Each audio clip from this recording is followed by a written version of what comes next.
In this class, let us discuss elasticity.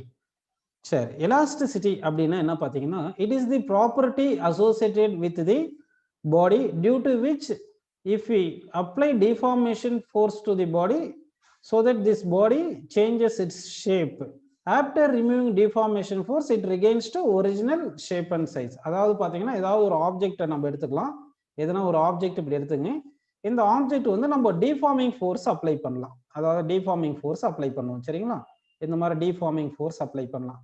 Deforming force என்னது?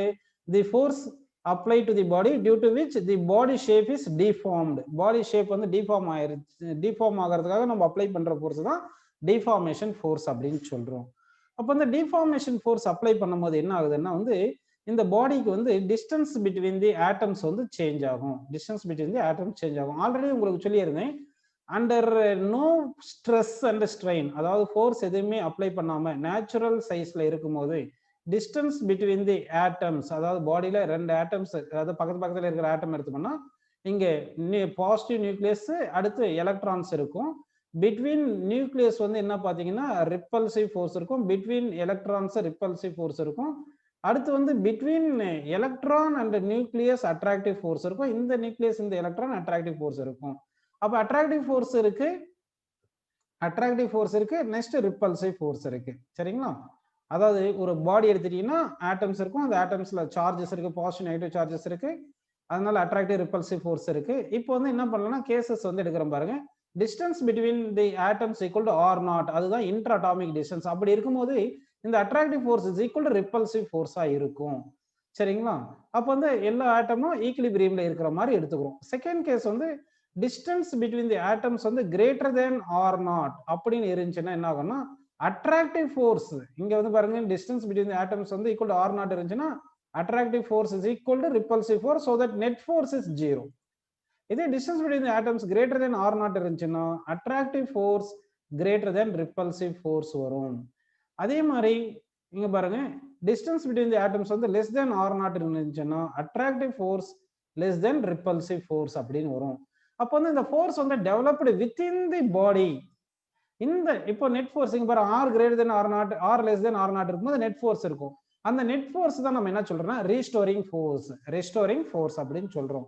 ஆக்சுவலா வந்து பாத்தீங்கன்னா இது எதுக்காக வருதுன்னா, ஒரு எக்ஸாம்பிள் எடுத்துனா ஒரு ஸ்ப்ரிங் கூட இப்படி சும்மா அப்படி எடுத்துக்கங்க, இப்படி எடுத்துட்டு இது ஸ்ட்ரெச் பண்றீங்க, ஃபோர்ஸ் இப்படி அப்ளை பண்றீங்க, ஸ்ட்ரெச்சிங் ஃபோர்ஸ் அப்ளை பண்றீங்க.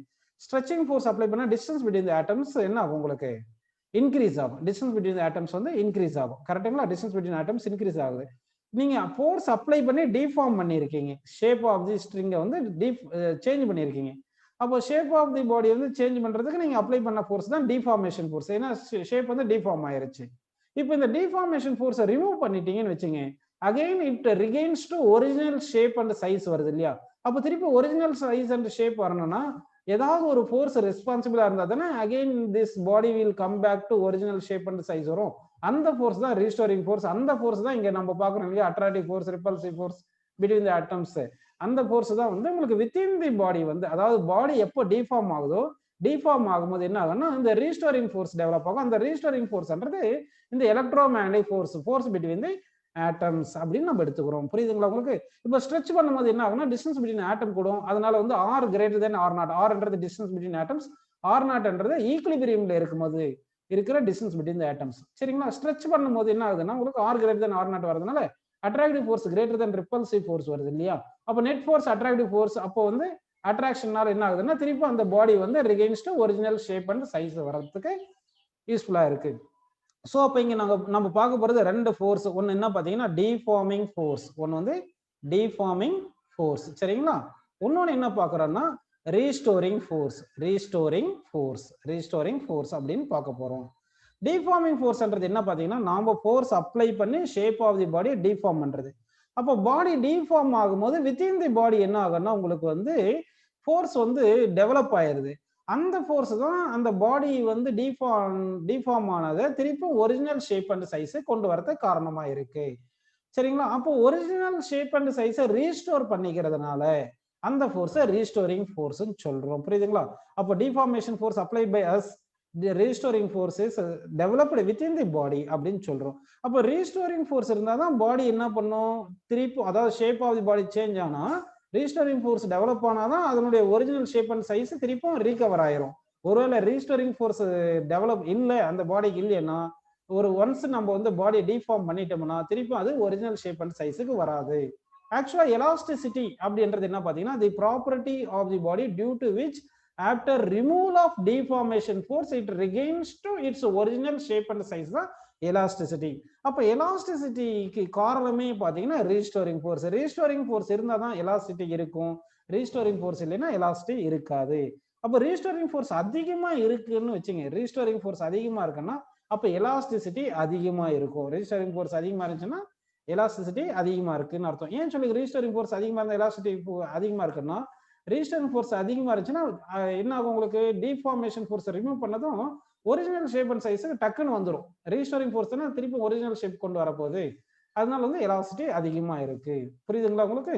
சரி, அப்ப இப்போ வந்து என்ன பண்றோம்னா ஜென்ரலா பாடி ஏதாவது சப்ஸ்டன்ஸ் எதுனா ஒன்று எடுக்கிறீங்க, அதை வந்து ரெண்டு சப்ஸ்டன்ஸா நம்ம பிரிக்க போறோம். ஒன்று வந்து எலாஸ்டிக் பாடி, இன்னொன்று வந்து பிளாஸ்டிக் பாடி. எலாஸ்டிக் பாடி, இன்னொன்று வந்து பிளாஸ்டிக் பாடி. அப்போ எலாஸ்டிக் பாடி என்ன பாத்தீங்கன்னா after removal of deformation force body shape and size comes to original size and shape, அந்த பாடி தான் எலாஸ்டிக் பாடி. இது நம்ம வந்து டிஃபார்மேஷன் ஃபோர்ஸ் ரிமூவ் பண்ணதுக்கு அப்புறம் பாடி ஒரிஜினல் ஷேப் அண்ட் சைஸுக்கு வரலன்னா அது பிளாஸ்டிக் பாடி அப்படின்னு எடுத்துக்கிறோம். அப்போ பர்ஃபெக்ட்லி எலாஸ்டிக் பாடின்னு ஒன்று இருக்கு. பர்ஃபெக்ட்லி எலாஸ்டிக் பாடினா ஒரு பாடி வந்து ஷேப் வந்து நம்ம சேஞ்ச் பண்ணிடுறோம் பை அப்ளைங் டிஃபார்மேஷன் ஃபோர்ஸ். அந்த டிஃபார்மேஷன் ரிமூவ் பண்ணதும் 100% திருப்பி ஒரிஜினல் ஷேப் அண்ட் சைஸுக்கு வரணும். அப்படி வந்துருச்சுன்னா அதான் perfectly elastic body. Perfectly plastic body இருக்கு. பர்ஃபெக்ட்லி பிளாஸ்டிக் பாடி என்ன பாத்தீங்கன்னா வந்து after removal of deformation force ஒரு 0.001% கூட ஷேப் வந்து ரீகவர் ஆகக்கூடாது. ஷேப் என்ன எந்த ஷேப்ல டிஃபார்ம் பண்ணிருக்குன்னா அப்படியே இருந்துடணும். அப்படி இருந்துச்சுன்னா அதான் பர்ஃபெக்ட்லி பிளாஸ்டிக் பாடி. புரியுதுங்களா? ஜென்ரலா வந்து பர்ஃபெக்ட்லி எலாஸ்டிக் பாடி இருக்காது. கொஞ்சமா நம்ம டிஃபார்மேஷன் ஃபோர்ஸ் ரிமூவ் பண்ணாலுமே கம்ப்ளீட் ஷேப் அண்ட் சைஸ் வந்து ரீகவர் ஆகாது. 100% ஒரிஜினல் ஷேப் அண்ட் சைஸ் வராதனால நம்ம வந்து பர்ஃபெக்ட்லி எலாஸ்டிக் பாடி இருக்கிறது வந்து அது ஐடியல் கேஸ்ன்னு எடுத்துக்கிறோம். புரியுதுங்களா உங்களுக்கு? சரி, ஆக்சுவலா இந்த ஐவரி அப்படின்னு சொல்லுவாங்க இல்லைங்களா, இந்த ஸ்னூக்கர்ஸ் இந்த பால்ஸ் எல்லாம் விளையாடுவாங்க இல்லைங்களா, அதுதான் மோஸ்ட்லி வந்து என்ன சொல்றேன்னா பர்ஃபெக்ட்லி எலாஸ்டிக் பாடி மாதிரி எடுத்துக்கிறோம். சரிங்களாப்பா? பிளாஸ்டிக் பாடி வந்து இந்த புட்டி இந்த மாதிரி இருக்கும் இல்லையா, அதுதான் வந்து பிளாஸ்டிக் பாடின்னு எடுத்துக்கிறோம். நெக்ஸ்ட் எலாஸ்டிக் லிமிட் அப்படின்னு ஒரு டேர்ம் இருக்கு. எலாஸ்டிக் லிமிட், எலாஸ்டிக் லிமிட் அப்படின்னு பாக்குறோம். எந்த ஆப்ஜெக்ட் எடுத்தாலும் சரி நம்ம டிஃபார்மேஷன் ஃபோர்ஸ் வந்து ஒரு பர்டிகுலர் வேல்யூ விட அதிகமா கொடுத்தோம்னா என்ன ஆயிரும்னா வந்து அடுத்து அந்த பாடி வந்து to not recover to original shape and size. அதாவது எக்ஸாம்பிள் ஒரு ஸ்ப்ரிங் கூட எடுக்கிறோம். இந்த ஸ்ப்ரிங் வந்து நம்ம ஃபோர்ஸ் அப்ளை பண்றோம், ஃபோர்ஸ் இன்க்ரீஸ் பண்ணிட்டே இருக்கும் வச்சுங்க. ஒரு பர்டிகுலர் ஃபோர்ஸ் கிராஸ் ஆயிருச்சுன்னா பிரேக் ஆயிரும் இல்லைங்களா. ஒன்ஸ் பிரேக் ஆயிருச்சுன்னா திருப்பி ஒரிஜினல் ஷேப் அண்ட் சைஸே வர முடியாது இல்லையா. அப்போ வந்து எந்த சப்ஸ்டன்ஸ் எடுத்தாலும் அதுக்கு ஒரு எலாஸ்டிக் லிமிட் இருக்கு அப்படின்னு சொல்றோம். புரியுதுங்களா உங்களுக்கு? அதாவது வந்து அந்த எலாஸ்டிக் லிமிட் நம்ம வந்து கிராஸ் பண்ற மாதிரி டிஃபார்மேஷன் ஃபோர்ஸ் அப்ளை பண்ணிட்டோம்னா அந்த பாடி வந்து திருப்பும் எலாஸ்டிசிட்டி நேச்சுரல் லாஸ் பண்ணிரும், எலாஸ்டிசிட்டி அதுக்கு இருக்காது அப்படின்னு நம்ம சொல்றோம். புரியுதுங்களா உங்களுக்கு? சரி, சிம்பிளா வந்து இந்த கிளாஸ்ல என்ன பார்த்தோம், எலாஸ்டிசிட்டி அப்படின்னா என்ன பார்த்தோம்னா elasticity என்றது it is the property associated with the body due to which after removal of deformation force it regains its shape and size அப்படின்னு எடுத்துக்கிறோம். சரிங்களா? இது வரைக்கும் நம்ம பார்த்தது குவாலிட்டேட்டிவ் அனாலிசிஸ். இப்போ குவான்டிடேட்டிவ் அனாலிசிஸ் கொஞ்சம் பார்க்கலாம் பாருங்க. சரி, இப்போ என்ன பண்ண போறோம்னா ஸ்ட்ரெஸ் அண்ட் ஸ்ட்ரெயின் அப்படின்னு ரெண்டு டேர்ம் பார்க்க போறோம். ஸ்ட்ரெஸ் அண்ட் ஸ்ட்ரெயின் அப்படின்னு இங்க பார்க்குறோம். சரிங்களா? சரி, ஆக்சுவலா ஸ்ட்ரெஸ்ன்றது என்னப்பா, ஃபோர்ஸ் பர் யூனிட் ஏரியா. ஸ்ட்ரெஸ்ன்றது என்ன பார்த்தீங்கன்னா ஃபோர்ஸ் பர் யூனிட் ஏரியா அப்படி எடுத்துக்கிறோம். சரிங்களா? ஜென்ரலா வந்து இங்கே ஸ்ட்ரெஸ் வந்து ஃபோர்ஸ் பர் யூனிட் ஏரியா தான். ஆனா which force per unit area, என்ன ஃபோர்ஸ், ரெண்டு ஃபோர்ஸ் நம்ம வந்து அப்ளை பண்றோம் இல்லைங்களா, ரெண்டு ஃபோர்ஸ் அப்ளை பண்றோம். நாம அப்ளை பண்றது டிஃபார்மேஷன் ஃபோர்ஸ். ஆனா வித்தின் தி பாடி வந்து டெவலப் ஆகுறது வந்து ரீஸ்டோரிங் ஃபோர்ஸ். அப்போ வந்து என்ன ஸ்ட்ரெஸ் என்ன பாத்தீங்கன்னா restoring force per unit area. Restoring force per unit area தான். Restoring force per unit area தான் என்ன சொல்றேன்னா ஃபோர்ஸ் பர் யூனிட் ஏரியா. இதுதான் என்ன சொல்றேன்னா வந்து நம்ம ஸ்ட்ரெஸ்ன்னு எடுத்துக்கிறோம். சரி, புரியுதுங்களா உங்களுக்கு? சரி, அப்ப அந்த ரீஸ்டோரிங் ஃபோர்ஸ் டிபெண்ட்ஸ் ஆன் என்னவா இருக்கும், elasticity of the body. Elastic நேச்சரை பொறுத்து ரீஸ்டோரிங் ஃபோர்ஸ் இருக்கும் அப்படின்னு நம்ம எடுத்துக்கலாம். சரிங்களா? ஆக்சுவலா வந்து ஒரு ஆப்ஜெக்ட் நம்ம இப்படி எடுத்துக்கிறோம்னு வச்சுங்க, இதான் ஒரு ஆப்ஜெக்ட் இப்படி எடுத்துக்கிறோம் வச்சுங்க. இப்படி இந்த ஒரு ஆப்ஜெக்ட் எடுத்துருக்கோம்.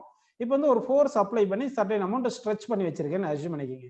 அப்போ எக்ஸ் அமௌண்ட் ஸ்ட்ரெச் ஆகி அப்படியே ரெஸ்ட்ல இருக்குன்னா இந்த கேஸ்ல இங்க வந்து டிஃபார்மேஷன் ஃபோர்ஸ், அதாவது நம்ம அப்ளை பண்ணது இது டிஃபார்மேஷன் ஃபோர்ஸ். சரிங்களா? அந்த பாடியில வித்தின் தி பாடி வந்து ஃபோர்ஸ் டெவலப் ஆனது ரீஸ்டோரிங் ஃபோர்ஸ். இந்த ரீஸ்டோரிங் ஃபோர்ஸும் டிஃபார்மேஷன் ஈக்குவல் அண்ட் ஆப்போசிட்டா இருந்தா அப்படியே எப்படி இருக்கும், வந்து ஈக்குலிபிரியம்ல இருக்கும். அப்போ வந்து நம்ம restoring force magnitude is equal to deformation force. Deformation ஃபோர்ஸ்ன்றது பாடிக்கு நம்ம எக்ஸ்டர்னலா அப்ளை பண்றதுனால ஸ்ட்ரெஸ் உடைய மேக்னிடியூட் ஃபார்முலா வேணும்னா மேக்னிடியூட் ஆஃப் ஸ்ட்ரெஸ் எப்படி எழுதலாம்னா இந்த ரீஸ்டோரிங் ஃபோர்ஸ் ஈக்குவல் டு என்ன சொல்லலாம், external deforming force, external deformation force, deforming force அப்படின்னு போட்டுக்கலாம். சரிங்களா? Deforming force. ஸோ ஆக்சுவலாக வந்து ஸ்ட்ரெஸ்ஸுக்கு வந்து definition restoring force per unit area தான். நியூமரிக்கலாக கண்டுபிடிக்கிறது என்ன பண்ணுறோம்னா வந்து நம்ம அப்ளை பண்ணுற ஃபோர்ஸ் தானே நமக்கு தெரியும். அப்போ வந்து என்ன பண்ணுறோம், அப்ளை பண்ணும்போது ஃபோர்ஸ் அப்ளை பண்ணும்போது இது ஈக்குலிபிரியம்ல இருக்கும்போது என்ன இருக்கும், இது ரீஸ்டோரிங் ஃபோர்ஸ் இருக்கும், அது ஈக்குவல் டு எக்ஸ்டர்னல் ஃபோர்ஸாக இருக்கும். அது மேக்னிட்யூட் ரெண்டுமே இருக்கிறதுனால ரெண்டு ரெஸ்டோரிங் ஃபோர்ஸ்க்கும் எக்ஸ்டர்னல் டிஃபார்மிங் ஃபோர்ஸும் மேக்னிட்யூட் ஈக்குவலாக இருக்கிறதுனால மேக்னிட்யூட் ஆஃப் ஸ்ட்ரெஸ் கண்டுபிடிக்கிறதுக்கு நம்ம என்ன ஃபார்முலா எடுத்துக்கிறோம் பார்த்தீங்கன்னா external deforming force divide by area அப்படின்னு நம்ம எடுத்துக்கிறோம். புரியுதுங்களா? இப்போ வந்து இது எனிவே ஃபோர்ஸ் பை ஏரியா தானே. ஃபோர்ஸுக்கு என்ன யூனிட் நியூட்டன், ஏரியாக்கு என்ன யூனிட் சொல்லுங்க மீட்டர் ஸ்கொயர் அப்படின்னு நமக்கு வருது. அப்போ நியூட்டன் மீட்டர் ஸ்கொயர்ன்றது என்ன வருது பார்த்தீங்கன்னா வந்து எஸ்ஐ யூனிட், அதாவது எம்கேஎஸ் யூனிட் வரும். எஸ்ஐ யூனிட் வந்து பாஸ்கல் எடுத்துக்கலாம். பாஸ்கல் எடுத்துறதுனால இது ஸ்ட்ரெஸ் வந்து ப்ரெஷர்னு கிடையாது. சரிங்களா? ஆக்சுவலா ப்ரெஷர்ன்றது ஃபோர்ஸ் பர் யூனிட் ஏரியா. அந்த ஃபோர்ஸ் எப்படி இருக்குன்னா ஏரியாவுக்கு பர்பண்டிகுலர் ஆக்ட் ஆகும். அதாவது ப்ரெஷர் என்ன பார்த்தீங்கன்னா இப்போ வந்து ஒரு இது ஏரியான்னு எடுத்துட்டீங்கன்னா ஃபோர்ஸ் வந்து பர்பண்டிகுலர் டு பிளேன் சர்ஃபேஸுக்கு ஆக்ட் ஆனாதான் அது ப்ரெஷர்னு எடுப்போம். ஆனால் ஸ்ட்ரெஸ்ன்றது எப்படி பார்த்தீங்கன்னா வந்து ஃபோர்ஸ் நம்ம எப்படினாலும் அப்ளை பண்ணலாம். பர்பண்டிகுலர் டு தி சர்ஃபேஸாக இருக்கலாம், இன்க்ளைன் டு தி சர்ஃபேஸாக இருக்கலாம், டேஞ்சென்டல் டு தி சர்ஃபேஸாக இருக்கலாம். அப்போ வந்து ஸ்ட்ரெஸ்ஸுக்கு வந்து ஃபோர்ஸ் பர் யூனிட் ஏரியான்னு சொல்கிறோமே தவிர ஆனால் ஸ்ட்ரெஸ்ஸு இது ப்ரெஷருக்கு வரும். ஸ்ட்ரெஸ்ஸுக்கு வந்து ஃபோர்ஸ் பர் யூனிட் ஏரியா சொல்லுவோம். ப்ரெஷர் வரும்போது எப்படி வரும்னா perpendicular force per unit area அப்படின்னு நம்ம சொல்லுவோம். புரியுதுங்களா உங்களுக்கு? சரி. ஆக்சுவலா டைமென்ஷன் ஃபார்முலா ஃபார் ஸ்ட்ரெஸ் என்ன வரும் பார்த்தீங்கன்னா டைமென்ஷன் ஃபார்முலா ஃபோர்ஸ் என்னது ml t பவர் -2 வரும். ஏரியாக்கு வந்து l பவர் 2 வருது. l பவர் 2 கேன்சல் பண்ணிட்டீங்கன்னா ml பவர் -1 t பவர் -2 இதுதான் வந்து டைமென்ஷனல் ஃபார்முலா ஆஃப் ஸ்ட்ரெஸ் அப்படின்னு நமக்கு கிடைக்குது. சரி, இது MKS unit newton per metre square. MKS unit வந்து என்ன பார்த்தோம், நியூட்டன் பர் மீட்டர் ஸ்கொயர் பார்த்துட்டோம். பாஸ்கல் வந்து எஸ்ஐ யூனிட் அப்படின்னு சொல்றோம். சரிங்களா? அடுத்து சிஜிஎஸ் யூனிட் என்ன வரும் பார்த்தீங்கன்னா வந்து சிஜிஎஸ் யூனிட் வந்து time per centimetre square, time per centimetre square அப்படின்னு வரும். சரிங்களா? ஃபோர்ஸ்க்கு வந்து டைன், ஏரியாக்கு வந்து என்ன சொல்றோம் சென்டிமீட்டர் ஸ்கொயர் சொல்றோம். புரியுதுங்களா உங்களுக்கு? சரி, இப்போ ஒரு நியூட்டன் பர் மீட்டர் ஸ்கொயருக்கு how many dyne per centimetre square பார்த்தீங்கன்னா ஒரு நியூட்டன் பர் மீட்டர் ஸ்கொயர் தானே இந்த எஸ்ஐ யூனிட் ஆஃப் ஸ்ட்ரெஸ் சொல்றோம். ஒரு நியூட்டன் வந்து 10⁵ டைன் எடுத்துக்கிறோம். சரிங்களா? அடுத்து மீட்டர் ஸ்கொயர் 10⁴ சென்டிமீட்டர் ஸ்கொயர் எடுத்துக்கிறோம். அப்போ 10⁵ 10⁴ கேன்சல் பண்ணா 10 இருக்கும். So 1 newton per metre square is equal to 10 dyne per centimetre square, 10 dyne per centimetre square அப்படின்னு நமக்கு ஆன்சர் கிடைக்குது. புரியுதுங்களா உங்களுக்கு? சரி, இப்போ ஸ்ட்ரெஸ்ன்றது ஜெனரலா பார்த்துட்டோம். அடுத்து ஸ்ட்ரெயின் அப்படின்றது பார்க்கலாம்.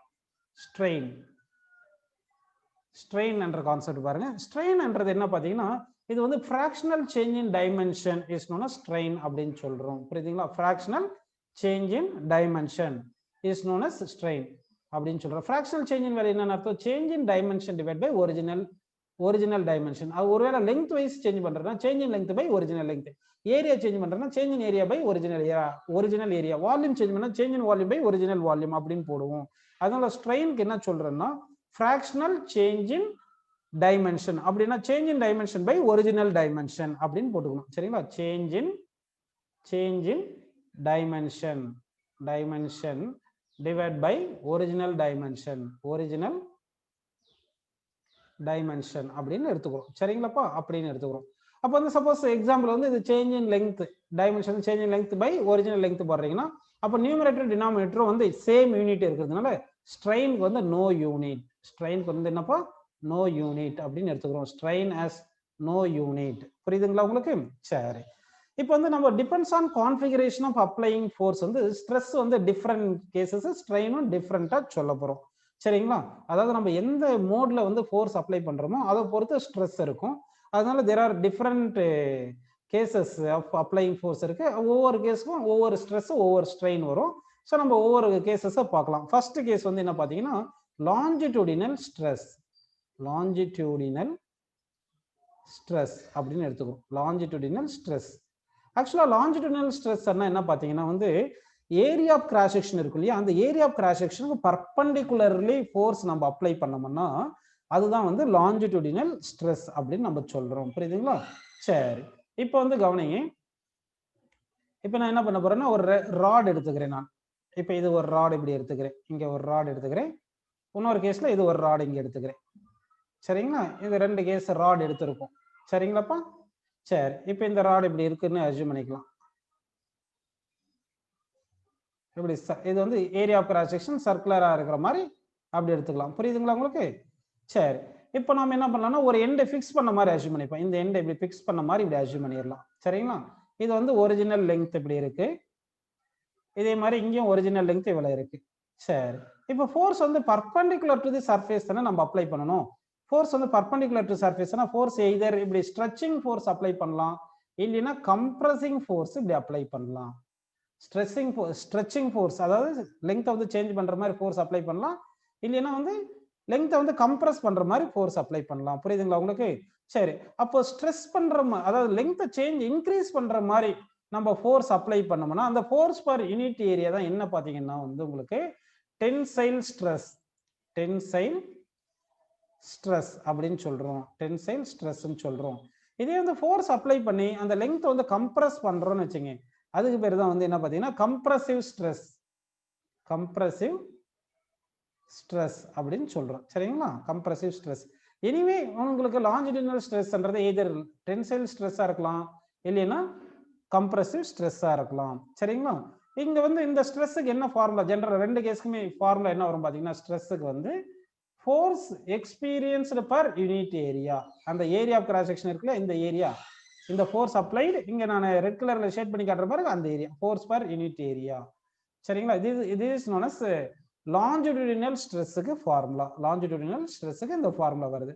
சரி, இந்த லாஞ்சிடியூடினல் ஸ்ட்ரெஸ் அப்ளை பண்றதுனால இங்க லெங்த் சேஞ்ச் ஆகுது. இப்போ வந்து ஃபோர்ஸ் இப்படி அப்ளை பண்றதுனால பாருங்க உங்களுக்கு இந்த லெங்த் என்ன ஆயிருது, இனிஷியல் லெங்த் இப்படி இருக்குங்களா, ஃபைனல் லெங்த் வந்து நமக்கு இப்படி கிடைக்கலாம். இதுதான் ஃபைனல் லெங்த் அப்படின்னு வருது.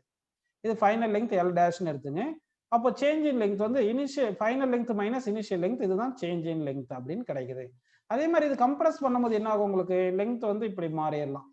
இனிஷியல் லெங்த் இவ்வளவு இருக்கு, இது கம்ப்ரஸ் பண்றதுனால ஃபைனல் லெங்த் வந்து நமக்கு இது ஃபைனல் லெங்த்னு இப்படி கிடைக்குது, L dash. So change in length பாருங்க, இதுதான் வந்து சேஞ்ச் இன் லெங்த் அப்படின்னு நமக்கு கிடைக்குது. புரியுதுங்களா இது? சரி, இப்போ வந்து நம்ம இந்த லாஞ்சிடியூடினல் ஸ்ட்ரெஸ் அப்ளை பண்றதுனால நமக்கு என்ன இருக்குன்னா லாஞ்சிடியூடினல் ஸ்ட்ரெயின் கிடைச்சிருக்கு. லாஞ்சிடியூடினல் ஸ்ட்ரெஸ் இருக்கிறதுனால நமக்கு என்ன கிடைக்குதுன்னா லாஞ்சிடியூடினல் ஸ்ட்ரெயின் கிடைக்குது. சரிங்களா? சரி, இப்போ பார்க்க போறது நம்ம வந்து longitudinal strain. Longitudinal strain. Longitudinal strain. Longitudinal strain என்ன பார்த்தீங்கன்னா வந்து change in length by original length. என்ன சொல்றோம்ப்பா, லாஞ்சிடியூடினல் ஸ்ட்ரெயினுக்கு என்ன ஃபார்முலா பார்த்தீங்கன்னா change in length. Change in length by original length அப்படின்னு எடுத்துக்கிறோம். Change in length by original length. Original length அப்படின்னு எடுத்துக்கிறோம். சரிங்களா? சரி, நெக்ஸ்ட் நம்ம பார்க்க போறது shearing stress. First longitudinal stress பார்த்தோம் இல்லைங்களா, செகண்ட் இப்போ நம்ம பார்க்க போறது ஷியரிங் ஸ்ட்ரெஸ். Shearing stress. ஆக்சுவலா லாஞ்சிடியூடினல் ஸ்ட்ரெஸ் எதுக்கு யூஸ் பண்றோம்னா அந்த லெங்த்தை சேஞ்ச் பண்றதுக்கு லாஞ்சிடியூடினல் ஸ்ட்ரெஸ் யூஸ் பண்றோம். இந்த ஷியரிங் ஸ்ட்ரெஸ் எதுக்கு யூஸ் பண்றோம்னா ஷேப் ஆஃப் தி ஆப்ஜெக்ட்டை சேஞ்ச் பண்றதுக்கு இந்த ஷியரிங் ஸ்ட்ரெஸ் யூஸ் பண்றோம். சரிங்களா? ஏதாவது வந்து ஒரு ராட் எடுத்து கூட அப்படியே ட்விஸ்ட் பண்ணலாம், ஒயர் எடுத்து ட்விஸ்ட் பண்ணலாம். சரிங்களா? ஒரு புக்கு கூட எடுத்துட்டு நம்ம என்ன பண்ணலாம், ஒரு புக் ஏதாவது இருக்குன்னா நம்ம என்ன பண்ணலாம்னா டேபிள் மேல இப்படி பிளேஸ் பண்ணிட்டு இந்த டேபிள் மேல இதை பிளேஸ் பண்ணிடுவோம். சரிங்களா? சும்மா வந்து டேபிள்ன்றது ஒரு ஹாரிசாண்டலா ஒரு கோடு போட்டு காட்டுற மாதிரி இப்படி வந்து ஒரு புக்கு இல்லைன்னா ஒரு பிளாக் ஏதாவது ஒன்று பிளேஸ் பண்ணியிருக்க வச்சுக்கோங்க. வச்சுட்டு நம்ம என்ன பண்ணலாம்னா ஃபோர்ஸ் வந்து இந்த ஆப்ஜெக்ட் மேல, அதாவது இந்த டாப் ஆஃப் தி சர்ஃபேஸ்ல ஃபோர்ஸ் வந்து டேஞ்சென்டலி இப்படி அப்ளை பண்ண வச்சுக்கோங்க. ஃபோர்ஸ் வந்து டேஞ்சென்டலி அப்ளை பண்ணா இந்த அப்பர் சர்ஃபேஸ் ஆஃப் தி இந்த பிளாக் இருக்கு இல்லைங்களா, will undergo displacement with respect to lower surface அப்படின்னு நமக்கு வரும். புரியுதுங்களா உங்களுக்கு? அதாவது வந்து நல்லா கவனிங்க. இப்போ இந்த பாயிண்ட் ஏன்னு எடுத்துங்க, இந்த பாயிண்ட் பின்னு எடுத்துங்க. சரிங்களா? இந்த பாயிண்ட் சின்னு எடுத்துங்க, இந்த பாயிண்ட் டின்னு எடுத்துங்க.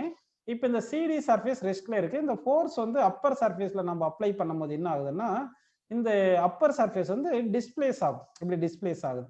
அப்போ டிஸ்பிளேஸ் ஆகும்போது என்ன ஆகும், ஏ பாயிண்ட் ஏ டேஷுக்கு ஷிஃப்ட் ஆயிரும், பி வந்து பி டேஷுக்கு இப்படி ஷிஃப்ட் ஆயிரும், இப்படி ஷிஃப்ட் ஆயிடுது. புரியுதுங்களா உங்களுக்கு?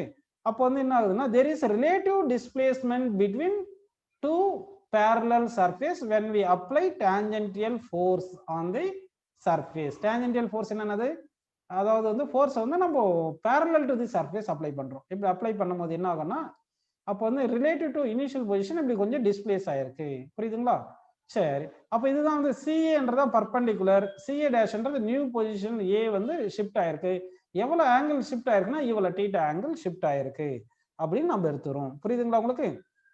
சரி, இப்போ வந்து நம்ம ஷியரிங் ஸ்ட்ரெஸ் அப்படின்றது என்ன பாத்தீங்கன்னா, tangential force per unit area. Shearing stress என்ன பாத்தீங்கன்னா, tangential force, tangential force per unit area தான் வந்து ஷியரிங் ஸ்ட்ரெஸ் அப்படின்னு நம்ம சொல்றோம். இங்க ஷியரிங் ஸ்ட்ரெயின்ன்றது இந்த தீட்டாவை மெஷர் பண்றதா நம்ம ஷியரிங் ஸ்ட்ரெயின் எடுத்துக்கிறோம். தீட்டா மெஷர் பண்றதா நம்ம என்ன எடுத்துக்கிறோம்னா ஷியரிங் ஸ்ட்ரெயின். ஷியரிங் ஸ்ட்ரெயின் அப்படின்றது என்ன பாத்தீங்கன்னா வந்து இந்த தீட்டா, அதாவது தீட்டான்றது என்ன சொல்லுங்க, இங்க வந்து தீட்டா வந்து எப்படி இருக்கலாம், தீட்டா ஸ்மாலா இருந்துச்சுன்னா, இல்லைன்னா இங்க ஒண்ணு பாருங்க, இந்த initial position A, final position A dash வந்திருக்கு, ஏல இருந்து ஏ வரைக்கும் டிஸ்பிளேஸ் ஆயிருக்கு. இந்த டிஸ்பிளேஸ்மெண்ட் வந்து எக்ஸ்ன்னு எடுத்துக்கலாம். இந்த டிஸ்பிளேஸ்மெண்ட் வந்து எக்ஸ். எக்ஸ்ன்றது என்னது, relative displacement between two parallel surfaces when we apply tangential force. சரிங்களா? இந்த perpendicular distance between two parallel surface வந்து எல்ன்னு எடுத்துக்கலாம். tan θ என்ன formula, opposite by adjacent side. tan θ opposite side by adjacent side. இந்த தீட்டா வந்து ஸ்மாலா இருக்கும், ஏன்னா வந்து நல்ல ரிஜிட் பாடியா இருந்துச்சுன்னா அந்த ரிலேட்டிவ் டிஸ்பிளேஸ்மெண்ட் வந்து டிஸ்பிளேஸ் ஆகிறது வந்து ரொம்ப கம்மியா இருக்கும், இந்த எக்ஸ் வந்து கம்மியா இருக்கும். So tan θ is equal to approximately θன்னு போட்டுக்கிட்டீங்கன்னா that is equal to opposite by adjacent side வருது இல்லைங்களா? அப்ப x by l அப்படின்னு எடுத்துக்கிறோம். புரியுதுங்களா உங்களுக்கு? ஆனா இப்படி எல்லாம் சொல்லாம ஜெனரலா டெஃபினேஷன் ஃபார் ஷியரிங் ஸ்ட்ரெயின் என்ன பாத்தீங்கன்னா, ratio between relative displacement between two parallel surface and perpendicular distance between two parallel surface அப்படின்னு எடுத்துக்கிறோம். இதுதான் வந்து நமக்கு ஷியரிங் ஸ்ட்ரெயின் அப்படின்னு நமக்கு கிடைக்குது. சரி, புரியுதுங்களா? அப்போ ஷியரிங் ஸ்ட்ரெஸ்ன்றது tangential force per unit area. இப்போ இது டான்ஜென்டியல் ஃபோர்ஸ் பர் யூனிட் ஏரியான்றதுல இது பிரஷர் மாதிரி வராது. புரியுதுங்களா உங்களுக்கு? அதே வந்து நம்ம இங்க பர்பெண்டிகுலர் ஃபோர்ஸ் இங்க அப்ளை பண்ணோம் இல்லைங்களா, இங்க லாஞ்சிடியூடினல் ஸ்ட்ரெஸ், இங்க வேணா இந்த ஏரியா கிராஸ் செக்ஷனுக்கு மட்டும் நம்ம பிரஷர் சொல்லிக்கலாம், இருந்தாலும் பிரஷர் சொல்லாம இருக்கிறது நல்லது. சரிங்களா? சரிப்பா, இப்போ வந்து உங்களுக்கு என்ன புரிஞ்சு, ஷியரிங் ஸ்ட்ரெஸ், நெக்ஸ்ட் வந்து ஷியரிங் ஸ்ட்ரெயின் புரிஞ்சுது. சரி, எந்த stress, shearing stress, longitudinal stress எதுவா இருந்தாலும் அது யூனிட் வந்து நியூட்டன் பர் மீட்டர் ஸ்கொயர் தான். ஸ்ட்ரெயின் எதுவா இருந்தாலும் அதுக்கு நோ யூனிட், அப்படிதான் நம்ம எடுத்துக்கணும். சரி, நெக்ஸ்ட் டைப் ஆஃப் ஸ்ட்ரெஸ் பார்க்கலாம் பாருங்க, வால்யூமெட்ரிக் ஸ்ட்ரெஸ். வால்யூமெட்ரிக் ஸ்ட்ரெஸ் அப்படின்னு நம்ம பார்க்க போறோம். சரிங்களா? Volumetric stress. சரி, வால்யூமெட்ரிக் ஸ்ட்ரெஸ்ன்னு பார்த்தீங்கன்னா வால்யூம் வைஸ் வந்து என்ன பண்ணணும்னா சேஞ்ச் பண்ணணும் நம்ம. அப்போ வால்யூம் வைஸ் சேஞ்ச் பண்ணணும்னா எக்ஸாம்பிள் வந்து ஒரு ஸ்பியர் எடுத்துக்கலாமா? எக்ஸாம்பிள் வந்து ஒரு ஸ்பியர் எடுத்துங்க. இப்போ இது ஒரு ஸ்பியர் எடுத்துக்கிட்டு நம்ம வந்து என்ன பண்ணலாம்னா பர்பெண்டிகுலர் ஃபோர்ஸ் அப்ளை பண்ணலாம். இந்த ஸ்பியருக்கு வந்து ஃபோர்ஸ் வந்து பர்பெண்டிகுலரா எல்லா டைரக்ஷன், ஆல் பாசிபிள் டைரக்ஷன்ல வந்து என்ன பண்றோம்னா ஃபோர்ஸ் அப்ளை பண்ணுவோம்ப்பா. ஃபோர்ஸ் வந்து இந்த மாதிரி இப்படி அப்ளை பண்ணுவோம். அப்போ பர்பெண்டிகுலர் டு தி சர்ஃபேஸ் இப்படி ஃபோர்ஸ் அப்ளை பண்றது. இதுதான் வந்து இங்க force applied per unit area தான் இங்க வரும். இதுதான் வந்து ஈக்குவல் டு ப்ரெஷரா இருக்கும். அப்போ ப்ரெஷர் வந்து எல்லா டைரக்ஷன், அதாவது ஆப்ஜெக்ட்டுக்கு எல்லா டைரக்ஷன்லயும் பர்பெண்டிகுலரா ஃபோர்ஸ் எக்ஸர்ட் பண்ணும், அதுதான் ப்ரெஷர். ஆனா லாஞ்சிடியூடினல் ஸ்ட்ரெஸ் எடுக்கும்போது நம்ம என்ன பண்ணோம், இங்க வந்து இங்க பாத்தீங்கன்னா ஒன்லி இந்த ஏரியா ப்ராசஸ்ல மட்டும் தான் ஃபோர்ஸ் எக்ஸர்ட் பண்ணுது. இங்கெல்லாம் இந்த இது கர்வ்டு சர்ஃபேஸ் இருக்குல்ல, அங்கெல்லாம் ஃபோர்ஸ் நம்ம எடுக்கல, அதனாலதான் இது ப்ரெஷர்னு சொல்லக்கூடாதுன்னு சொல்லியிருந்தேன். ஆனா இந்த வால்யூமெட்ரிக் ஸ்ட்ரெஸ் வரும்போது வால்யூம் வைஸ் ஆல் டைரக்ஷன்ல ஃபோர்ஸ் பர்பெண்டிகுலர்லி ஆக்ட் ஆகுது.